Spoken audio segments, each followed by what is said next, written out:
Israeli tanks encircle Gaza hospitals. Netanyahu says he doesn't seek to occupy Gaza. Israeli tanks surrounded several hospitals in northern Gaza on Friday, as medical facilities sheltering displaced people came under fire. Israel's army radio said tanks encircled several hospitals and demanded they evacuate, which doctors have said would be impossible to do safely. The Gaza Health Ministry said tanks surrounded and cut off access to 4 hospitals on Friday. As Israeli forces press their offensive into Gaza City, Prime Minister Benjamin Netanyahu has said Israel doesn't seek to occupy Gaza.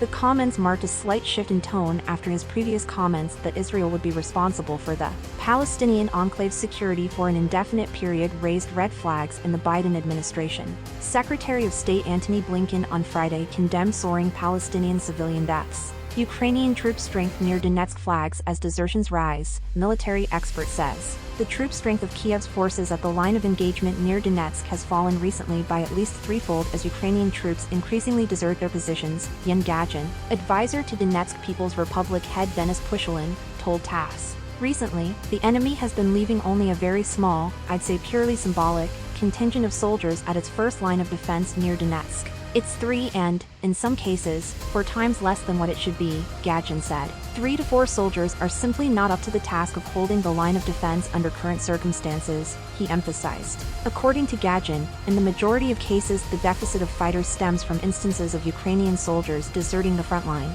Russian troops moved forward near Rabotino in Zaporozhye area. Russian troops repulsed Ukrainian army attacks in the Orekhov area and moved forward near the settlements of Rabotino and Verbovoye in the Zaporozhye region as a result of counterattacks. Vladimir Rogov, chairman of the We Are Together with Russia Public Movement, told TASS on Friday. In the Orekhov direction, the Ukrainian military launched attacks towards the settlements of Kopani, Rabotino and Verbovoye, and the attacks were repulsed everywhere. In Rabotino and Verbovoye, our troops switched to a counterattack and advanced some 200 meters, the politician said. In the Orekhov direction, Russian combat aircraft delivered a massive strike by high-explosive precision-guided glide bombs on Ukrainian forces, he said. The Ukrainian military has been making unsuccessful attempts to advance since June 4.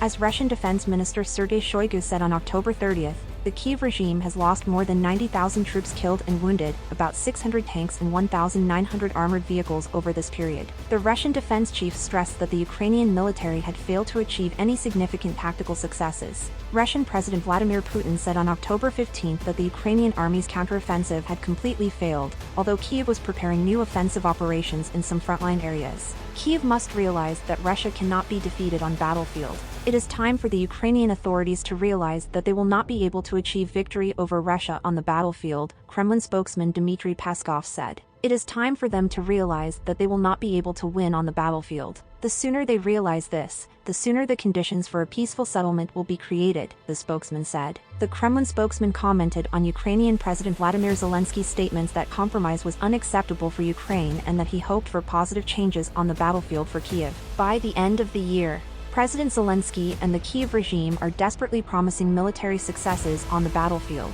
They promised their donors. Their previous promises have not been fulfilled.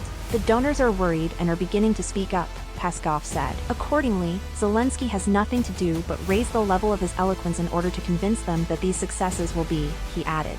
According to the Kremlin spokesman, the main thing for Russia is to achieve its goals. In the absence of conditions for settlement by political and diplomatic means, we continue the special military operation, he concluded.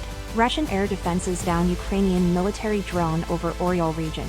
Russian air defense forces destroyed a Ukrainian military drone over the western Orekhov region, Russia's defense ministry reported on Friday. At about 11 a.m. Moscow time, 8:00 a.m. Greenwich Mean Time, on November 10, the Kiev's regime's attempt to carry out a terrorist attack with an aircraft-type drone against facilities on Russian territory was foiled. The ministry said in a statement. Alert air defense systems intercepted a Ukrainian unmanned aerial vehicle over the Orekhov region, it said. UN Security Council to hold meeting on Middle East on Friday, Office of Secretary General. The UN Security Council will hold a meeting on the Palestinian-Israeli conflict on Friday, November 10, the Office of the Representative of the UN Secretary General told reporters. The meeting on the situation in the Middle East, including the Palestinian question, will be held at 3 p.m. local time. Last month, the UN Security Council failed to adopt any of the 4 draft resolutions on the Palestinian-Israeli conflict. Currently, the 10 non-permanent members of the Security Council are developing their own document, which is expected to include provisions from previous draft resolutions.